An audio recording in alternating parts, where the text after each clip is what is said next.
salaamaaleykum Amady Diallo Wakaam ñoo leen di nuyu fi ñu leen daan nuyoo dimanche ju jot si waxtu yi dimanche ji nag tombé ak le 16 septembre 2018 si bi nga xamante ni ñu ngi leen di defal seen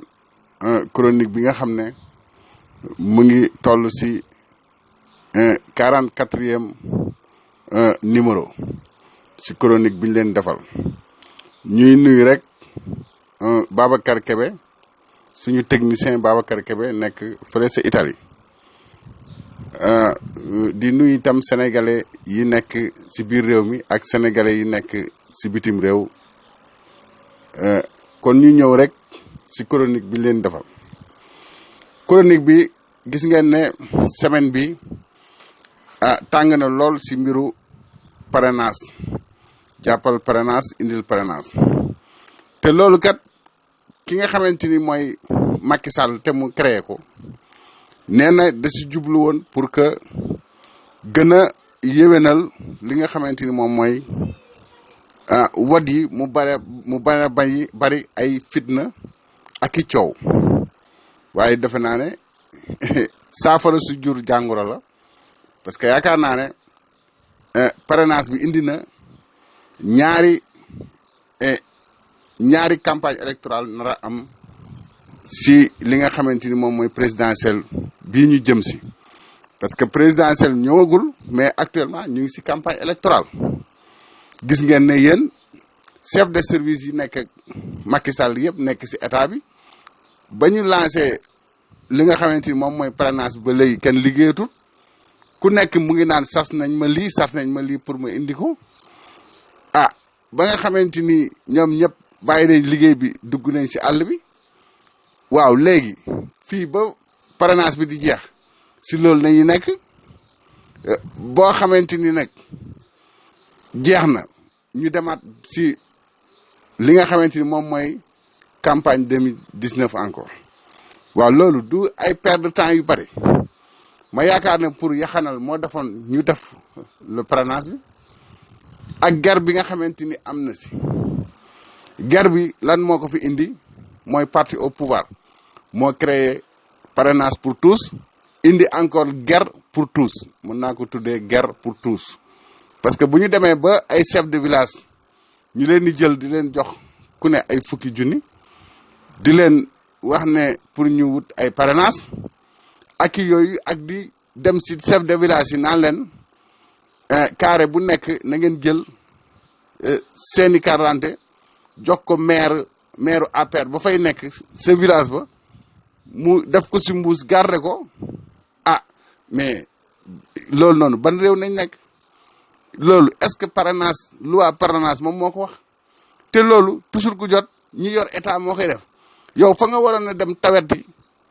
tawati say jàmbat wala clamé fa ñoom ñooy njëkk a jalgati di ger waaw fi mu nekk nii bu nit geroon ba ñu xam ger bi fan nañ ko war a clamé ji du si état waaw ndaw état yooyu ñoom ñooy ñëw tey ay directeur ay PCA ay ñoo xam ne sa peut-être ministre de l'intérieur nañ nekk ñoom ñooy def yooyu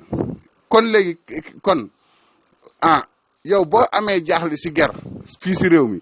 kan ngay dem kalaame ji comme ñi ngi ko war a kalaameel ñoom ñooy gerkat yu mag yi kon nga xam ne kon réew mi tas na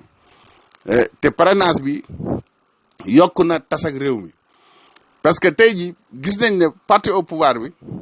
dafa am problème pour am ku ko parrainer te loolu mënoon na ko si bañ a fekk parce que kenn forcé wu ko pour ñu def parrainage moom mënoon na def sa parrainage ne man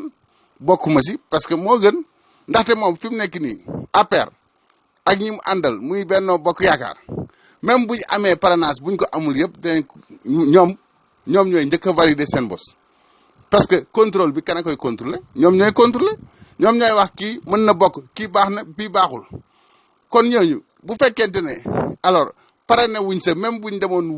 demuloon wuti ji ay quarante sax waroon nañ mën a ñoom ñu qualifier d'office parce que qualifié pas qualifié dañuy qualifié rek parce que tey jii may wax ak yéen kenn rek la fi candidature am wóor muy Macky Sall c'est tout comme noonu mu wëree nag mënoon nañ wax rek ne à part Macky Sall nañ ñeneen ñi dem wuti ji parrainage mu jeex ñu yombal nit ñi moo gën ñu jël xaalisu askan wi di ko garee nit ñi ay demal wutal ma 3000 cartes rek demal wutal ma 3 millions de cartes 6 millions de cartes laa bëgg mais yow en tant que état boo jëlee alalu askan wi fonds public nga jël ko dem financer ko si ay parrainage fexe ba am carte yi génn yëpp ñu parrainel la mais ñi si des ñoom ñi si des nga wax le nga tëraloon loi ne kenn mënta romb 1% léegi ñoom alors ñi si des ñoom fan nañuy jëlee ji ku leen parrainel kon léegi loi boobu lan lay jëriñti est-ce que kon loolu loi la non vraiment Macky Sall seetal li ngay def moo gën ngay saax-saaxee réew mi si li nga xamante ni ay tandu la ay calcul yoo xamante ni sa calcul ba mu la naxee yàgg na nit ki nag boo juumee da ngay ëlbatiku tey ji dem nga ba indil nga sa problème sa ay responsable yoo xamante ni mënuñoo dajale ay nit parce que tey ji ndaw soosu noonu nga xam ne moom moo représenté te tey ma lire ko alors ci journal démb ma lire ko ci journal démb alors ñu ne alors démb ci samedi bi laa ko lire ci journal ñu ne ndaw si nga xamante ni vraiment dafa représenté APR fële sa Mbour dafa dem ci commissariat bi ñuy joxee carte d'identité yi fi ñuy stopé alors le bloc en carte d'identité yi te xam ngeen ne bloc yooyu ñuy takk noonu teg ko ci kees teg ko ci police boo ñëwee ne damaa bëgg damaa am sama récépissé ñu daal di xool kees gi ñu xoolal la foofu kooku foofu lay ñëw daf ko njëkk a def ñëw jël benn bloc def ci saagam dem bind xam naa mu neex mu ne am naa 100 personnes yoo xam ne sonn ma si léegi mu ñëwaat fa jël benn bloc def ci saagam policiers yi visité saagam fekk ko ci biir kon ñu jàpp ko flagrant délit loxo ci poos ñu nee nañ déféré nañ ko xaw ma mu ngi ci procureur mais yooyu yëpp amul solo parce que xam naa ne buy dem ci procureur buy dem ci juge bi ñu koy bàyyi mais yooyu dafa firndeel ne est-ce que kon Macky Sall fi mu nekk nii moom liñ ko paraneelagum waruñ ko mën a désoudre parce que tey jii bu fekkoon ne réew mu am droit lañ nekk réew moo xam ne droit dafay fonctionner 5-5 nu ko doon tey jii candidature Macky Sall dañ koy éliminer alors parce que bu ñu demee ba nga xamante ni alors am na responsable bu koy jëlal ay carte dem ba ci police nationale di fa sàcc ay carte d'identité yoo xam ne dañ koy jox askan wi mu njëkk fa sàcc téeméer dem bind ñëwaat di sàccaat yeneen téeméer war nañ xam ne kon càcc googu dem na ba valider nañ ko pour que candidature Macky Sall ba nga am comme nag alors ak càcc dugg na si dañu war a annuler alors tey jii candidature Macky Sall baaxatul dañ ko waroon a annuler alors une bonne fois dootul am deuxième mandat dootul mën a présenter wu parce que moom moo créé li nga xamante ni moom mooy parrainage ba pare ay responsable am yi mu wut loo ji ay parrainage ñooñu di dem si police ba si police daa wax de di sàcc li nga xamante ni moom mooy carte d'identité askan wi pour ñëw certifier encore itam sàcc ba pare sàccaat encore signature parce que boo sàccee lii di carte d'identité jàmbur yow yaay signé place am parce que si carte d'identité bi ngay xool imiter signature yi kon sàcc nga ñaari yoon sàcc nga carte d'identité jàmbur sàcc nga signature jàmbur kon loolu bu fekkee am na si am réew si ki nga xamante ni moom mooy alors le parti au pouvoir créé loolu moom dafa war a am grandeur ne wax dëgg yàlla mënuma am li nga xamante ni moom mooy nombre bi si yoon si lu sell kon man dama war a tey ji ma organiser ay élection waaye man waruma si bokk parce que fi mu nekk ni askan wi bàyyi nañ ma loolu la Macky Sall waroon na wax bu ko waxulee alors Cour suprême dafa war a dissoudre li nga xamante ni moom mooy alors candidature Macky Sall baaxatul valabletul pendant alors ñi koy wutal ay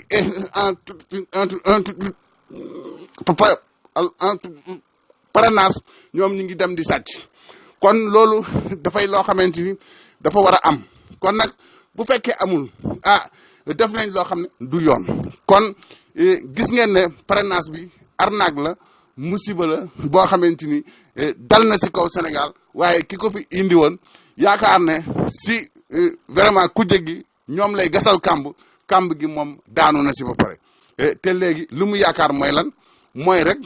ak càcc c'est tout loolu kese la si yaakaar sàcc dong la si yaakaar mais du leneen lu dul sàcc moom yaakaaroo ko si parce que bu yaakaaroon leneen nu ko dana ko am kër yi ñuy dugg ñu leen di dàq bari na lool wax nañ ko li ñuy ger bari na seeni responsable ñu ngi sàcc ay carte d'identité kon kay xam nga ne kon mënuñoo am kon nag kon comme mënuñoo am te ñoom ñoo ko créé woon waroon nañ am grandeur ne wax dëgg yàlla ñun de askan wi wëccu nañ ñu parce que ñoo nekk au pouvoir te mënuñoo am li nga xamante ni mooy lim bi ñu wax ne 1% bi ñu waxoon si vraiment carte électeurs yi ñun mënuñu ko am kon nag kon vraiment nga xamante ni kii na mais ñu nekk fii di wax ñeneen i nit naan du ñu nekk ay candidat ak yooyu ak itam Sénat bi nga xamante ni génnee na vraiment alors si samedi bi benn communiqué ne lii nga xamante ni moom mooy fichier électoral bi ku jéggi di laaj dana leen ko jox mais bu fekkente ne bu ñu demee ba mbir mi des 2 semaines la leen koy jox mais ma ne ko da ngaa jum parce que loolu noonu yaa ngi koy def si fichier électoral boo xam ne tàmm nañ si wote mais fichier électoral boo xam ne alors dañ koy defaraat refondu fichier électoral moom nañ defaraat Macky Sall dafa tasoon fichier électoral bi fi nekk tabaxaat beneen refondu fichier électoral la def kon nag kooku dañ ko war a présenter ku jege ñu càmbar ko xool fichier bi naka la demee léegi est-ce que loolu buñ toogee noonu ba mu des 2 semaines nit ñi mën nañ ko càmbar si loolu kon yaakaar naa ne Sénat la mu waroon def defu ko Sénat daal ki mu fi seenal mooy Macky Sall la àndal kon nag Sénat bi dañ ko war a tas ñu indi beneen kii boo xamante ni moom mooy régler lii nga xamante ni moom mooy vraiment si li ñu jëm ëllëg muy présidentielle yi parce que jaxasoo na trop ndaxte ba fi mu nekk nii yoon wi ñu war a jaal pour ñu am vraiment élection yu leer ba léegi defaguñ ko joxaguñ élection yi jàmbur boo xamante ni da koy organiser ministre chargé de élection amagul ba léegi fichier électoral bi mënuñ koo jot ñu ngi bëlëf ñu ngi bëlëf nit ñi naan ay 2 semaines après naa ku nekk xam ne refondu fichier électoral il faut que ñu waxtaanee ko xool naka la demee avant kon gis nañ ne aussi itam carte d'identité jeunes yi nga xamante ni dañuy judd 2000 ak 2002 ba léegi seen i carte d'identité alors defar nañ ko mu nekk 1 million wante nee nañ buñ leen ko joxee ñoom ne daanee Macky Sall joxuñ leen ko kon loolu fan lañ ko teg kon yooyu vraiment konk jël nañ itam ñaari candidat yi nga xam ne